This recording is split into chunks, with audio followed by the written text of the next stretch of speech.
Hey everyone, welcome back to another episode of Gab with Garima. It's been a while. Sorry for the hiatus. We've had a lot going on, a lot of great things, and travel has started back up. The world's opening back up, and it's really, really exciting. So I'm so happy to be here to talk to you guys today. I have an amazing guest on our show today, and her name is Michelle, and she's with Manatech, and she's going to be talking about the boom, the tech boom that we've seen in Miami, and what that means for companies, what that means for businesses, what that means for just people in general. So I'd love to welcome Michelle on the show. Hi. Hey, Michelle. I'm so excited to gab. Yes, thank you so much for joining us today. So Michelle, before we get started, can you just tell us a little bit about yourself, your history, what do you do, all of that? Sure. Yeah. So my name is Michelle Abbs. I'm currently in a position as the managing director of Manatech. I have, over my career, though, been really passionate just about building communities of people who are in pursuit of a vision together. So, I started doing that through education with Teach for America. And then I transitioned into the startup world and worked for an ed tech startup here in Miami. And then I moved into a role with Babson College, where I got to run an accelerator program.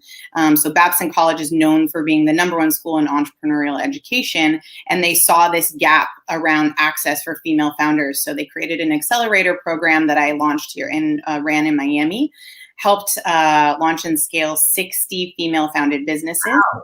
Yeah, it was incredible. Okay, cool. Yeah, and actually at our finale event that we held in a Mana property, I got to meet the founder CEO of Mana Common, which is Moishe Mana. He is the largest private landowner in all of Miami and has been in, community building and neighborhood curation for his, decades-long career. And he said, what we've created tonight at this finale event, I want to do at a neighborhood level. So he brought me on to the role to head up our tech community. And really what that means at this point is he has an incredibly grand vision for the over 60 buildings that he owns in the downtown Flagler district of Miami. And so we are in construction with some of those, and we have a year to 2 year to 5 year plan. And so in the meantime, I am curating and working for the tech community to ensure that the buildings and the neighborhood and everything that we build is delivering to what they need and want to allow that ecosystem to just keep thriving here. That's so cool. How long have you lived in Miami? I have been here for 15 years. Wow. Wow. I lived in Miami a long time ago. I started my career down in Miami in 2002, actually. And it has changed so much because now Billergini is obviously, we're headquartered in Miami. And I would have never imagined back in 2002 that Miami would become kind of this huge tech incubator that it has become. You don't think about that. So how has it changed in the 15 years that you've been in the city? You're so right. I mean, when I came here fresh out of college, it was this fun place to be. And I think people maybe have an image of the beach or, going out to maybe some opulent, boat. And that's not the Miami that I know. But it's become this really incredible, cultural place, I think, in the last 15 years. When I first came, there was really kind of South Beach and Coral Gables, and that was about it, right? And then they built Mary Brickell Village, and then they built that entire Brickell City Center, and then Wynwood, came on the scene about 10 years ago, and now we have this incredible street art and graffiti space that it has a little bit of that fun Brooklyn vibe to it. And then obviously we've got incredible museums that were built in the past couple years, the Art Museum and the Science Museum. And so the landscape has changed, as well as I think our residents and the options of lifestyle that we have now, right? So before it felt like go to the beach or go shopping, and now there's so much more beyond that. So it's changed a lot. Yeah, when Bill or Jeannie, obviously my partner Tom went to school in Miami and then decided to open Bill or Jeannie there because that's where he lived, right? It with no idea that it was going to change so much, or it was become such a tech epicenter. Can you tell us a little bit about that and like what is that tech ecosystem and what are the types of companies that are coming and what are you seeing just as a whole in this tech boom in Miami? What does it mean? Yeah. And I think, to answer sort of what we're seeing right now, we got to go back a bit and sort of share a bit of the history of this, because certainly Miami was not known for tech and entrepreneurship. But there were seedlings of this, for a while. So actually Terramark, which was one of the largest data centers in the US, was based in Miami. And in 2011, that sold to Verizon for, I think it was $1.5 billion, right? And a lot of times we have those big sales, and that conversion of, equity to the folks who worked there then ends up helping to fuel the ecosystem, because then we're able to, infuse more capital into the other ideas that folks have. So that was one really big sort of starting point moment in 2011. And then Brightstar, which was led by Marcelo Claret, sold to Sprint in 2014. And around that same time, the Knight Foundation, who used to, exclusively fund in arts and journalism, said, they're a huge, philanthropic sponsor down here. And they said, let's add in, entrepreneurship and technology. And they started infusing capital, and we started seeing co-working spaces pop up. We saw our first angel syndicate. The Miami Angels group became active and started, funding and seeding local startups. And, they curated the investments that they were making to be really diverse and inclusive. So, they funded the accelerator program that I ran around, focused on female entrepreneurship. We have a really strong community of Black tech founders here as well. So this has been happening in Miami for a while. And then, Chewy, which we all know, sold to PetSmart for $3.5 billion. That was 3 or 4 years ago. And so there is this infusion of that, really innovative, creative, and then that blitz scaling in the fabric of Miami. But in the past year, I think COVID opened up this wonderful opportunity where people said, hey, I don't actually have to, live where I work. And started exploring moving and, changing locations. And there was a big announcement in November that Blackstone was moving to Miami. And then following that, the mayor likes to refer to this as the tweet heard around the world, where, a pretty well followed Twitter VC personality posted, hey, what if we moved Silicon Valley to Miami? And the mayor replied, how can I help? And that went viral.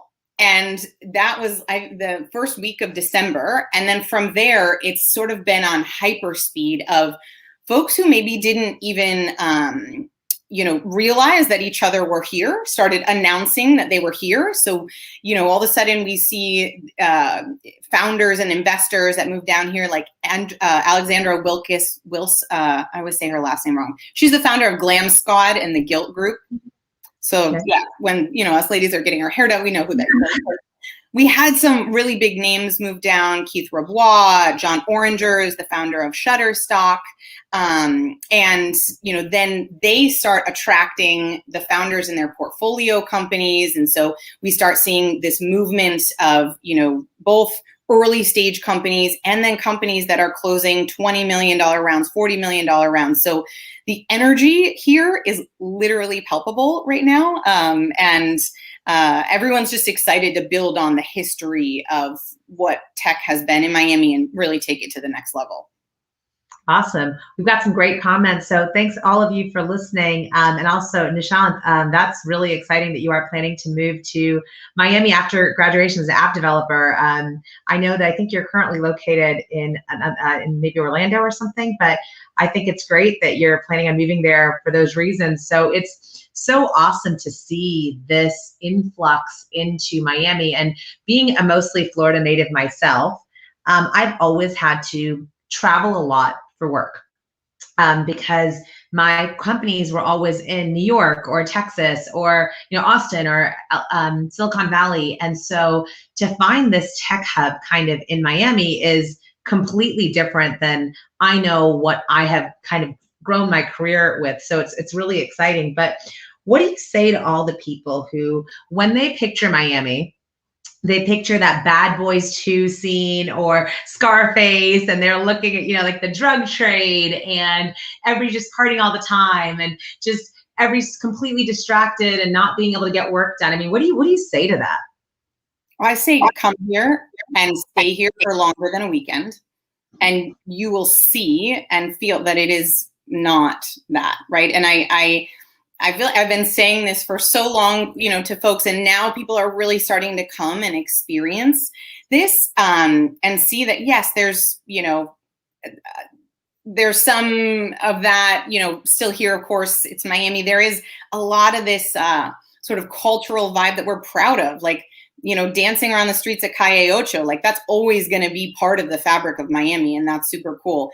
And you can come to Miami and join a Jeffersonian dinner at someone's house and have a really thoughtful conversation. You can go to the New World Symphony and, see the most futuristic symphonic experience that's streamed out into the Soundscape Park. Like there is a lot more. So I would just say, come and stay for longer than a weekend, where you actually get a chance to go into some of the neighborhoods and experience Miami beyond maybe one of the South Beach hotels. Syed, one of our viewers, has a question. He says, how can I join tech startups groups in Miami? Are there any suggestions? Yes. So I would absolutely, first thing to do is go to refreshmiami.com. So Refresh is our local news source for all things tech and entrepreneurship. There's a job board there. There are events listed there. That is a really great way to get connected to the local ecosystem. And my dear friend, Maria Derci, runs that group and works tirelessly because she's truly committed to like, okay, great, you're moving. What do you need? Who can I connect you with? Because underneath the Refresh umbrella, there are various sort of subcategories for folks who are in hardware tech, folks who are engineers and coders, and all of the pieces of the ecosystem can find a place to live. But I would start there. And he said he's looking also to be an investor. So I don't know if there would be a different advice that you'd want to give to someone who's really looking to invest in the Miami tech startup space. Wonderful. Yeah. So I think, we're about to start to kick off some more pitch events, which I think is a great way to get involved in those either in person or virtually. And there are some local angel groups that I would suggest being a part of. So Miami Angels is the first one. And then the Florida Funders group just opened a Miami chapter. So those are really great ways to get access to deal flow. Absolutely. I mean, I can tell you for Bill or Jeannie, we just closed our seed round of capital, and it was so awesome to be in that space. And I think one of the things that really catapulted us to the main stage was the fact that we won the Miami startup competition, with Miami Herald, and that made a big difference. And it really got a lot of eyes on us. And it was great to really see that local impact and how it had a nationwide, presence. Everybody heard about it. Everybody knew about it. I would say that was our most press worthy, and we've done a lot of cool stuff, but the amount of press we got for that win was so much greater than a lot of the other things that we've done. And that just shows the impact Miami is having on the entire nation world ecosystem. And I think that's really, really cool. Absolutely. Yeah. And congrats for that. I was actually a judge a couple years ago. And so I know the high quality of startups that are a part of that, even to be, selected as one of the finalists and then to win. That's amazing. So yeah, no, it was a lot of fun. It was a lot of fun. And what I really liked about that competition was that there was a lot of feedback too, where it was like giving us feedback on, hey, these are the things you can do and this is how you guys can grow. And so I thought that was really awesome. What are the benefits for a business to come to Miami? Obviously there's this culture that's being built and all that, but if I'm a business owner and I'm in Paris or I'm in Silicon Valley or I'm in Chicago, what is the benefit of me opening a satellite office in Miami or relocating my staff to Miami? What do I get from that? Yeah, so I'd say 2 sort of on the culture end and 2 on sort of the business case end, because you cannot negate the culture piece. It really is important. Even when you mention this, getting feedback in the Miami Herald pitch competition, I have not run into any local Miamian that doesn't want to see a local startup thrive. Like, people really feel invested in the success of each other. And so that I think, some people can hear, other places do, or maybe think that's rosy, but it's real. People really want to see others succeed. So that feedback and the access to networks is really intentional. And I think that's important, to be a part of that when you're involved in the startup world, which we know can be tiring. And so I think that's key. And the second is that I think Miami is this really special place because New York is built. San Francisco is built, right? These other urban centers, to tap into the movers and shakers in those places can be really hard. Miami is very accessible, and you can be connected to the mayor, the superintendent of schools, the key investors and founders within 1 to 2 emails or calls, and you can put your thumbprint on this city and literally see this place change because of the things that you did and the way that you got involved. So I would say those on a cultural piece are extremely important. And then on the sort of business case side, we know that this world is moving and morphing and becoming more international and more diverse. And I think when you are in a Miami market, you are living and breathing with a customer base that is diverse. So when you're beta testing things, when you're, getting, info from clients, when you're pitching, you have a different pool of folks in the audience that I believe is much more representative of the world. And then the second business case for this is really the connection to Latin America, right? So you just cannot, deny that importance. And when we think about emerging markets and economy, decades ago, we looked at China as an emerging market. And now really, the last sort of emerging market, I believe, is Latin America. And Miami being so tethered to the key businesses in Latin America allows, I believe, for either companies that are coming from LATAM and landing in the US market and looking to expand, it gives them that opportunity, as well as the other way around. If you're in the US but you want to expand to LATAM, being situated in Miami and having access to that market, I think is a key business case as well.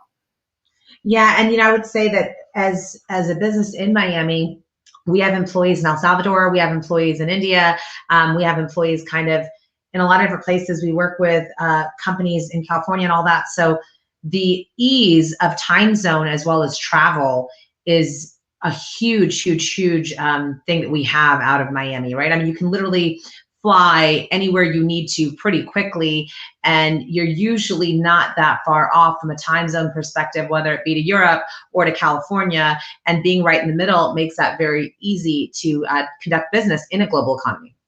Yep, absolutely. In fact, that was a reason that someone mentioned recently around why they moved, because they were on various boards. They lived in San Francisco, and they were, it doesn't make sense to fly to the board meeting in Europe and then fly back over, and change time zones. And that experience of being in Miami was a much more central point.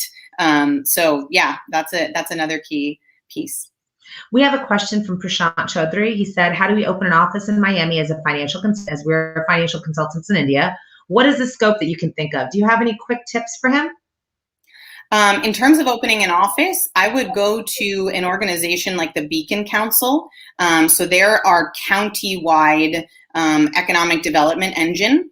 And you can basically, it's a one-stop shop, right? So you speak to the folks at the Beacon Council, hey, we're looking, for this much office space. We want to be connected, with these other businesses, depending on your business model, it's B2B, right? So we want to get in front of these people. They will, make the introductions for you and, connect you with a really great real estate option as well. And if you're looking in downtown specifically, the Downtown Development Authority does that exact same thing, focused on the downtown area. And obviously, as that's, key to our work and our vision. And, then you could be situated right next to Blackstone, who opened an office in the downtown area. So you can look up Downtown Development Authority.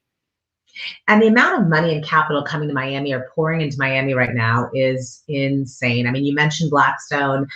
We saw the announcement from the mayor the other day, and just seeing these VCs, angels, private equity firms, so much capital coming into it. What do you think they're looking for? What do you think is their motivation? What do you think they're looking for? Well, so I've actually heard the folks from Founders Fund speak on this extensively. Keith Robois in particular, as part of a month-long event that a company that he funded ran here called On Deck. And, he spoke a lot about this idea of realizing as an investor where you live, that's flexible, right? And so when he was thinking about where he wanted to be, it was important that he was in a place that his portfolio companies would want to come to. But what he, the special thing I think he felt about Miami is he said, this place is really joyful and it's really happy. And since then, I've seen various Twitter threads around this same thing of people smile on the streets. They hold the doors open for you. And so I think, truly from a lifestyle perspective, some investors are choosing Miami for that reason.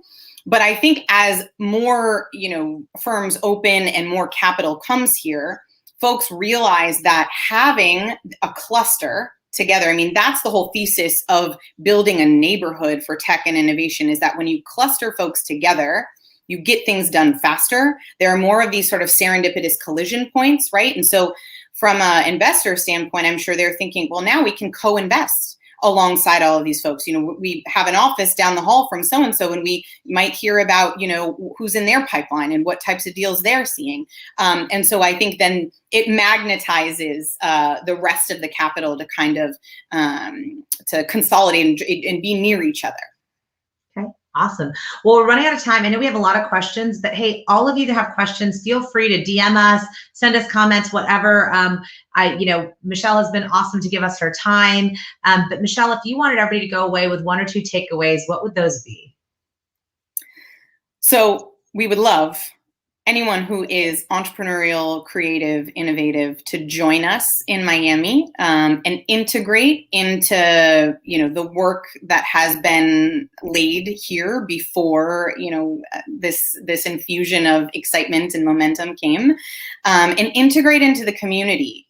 So folks that are moving here, we're really excited when we see them at other, local events or, volunteering or being part of, the philanthropic community as well. So come explore and be a part of, what people have been building for decades before this really exciting momentum.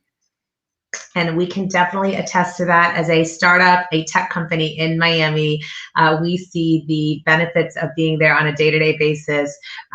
Despite COVID, despite the world being shut down, it was still one of the best places that we could be located at. And so we are so fortunate to be part of this revolution and expansion and all of that. So we appreciate everybody watching, listening, all of that. And please feel free to send us any questions. So thank you so much.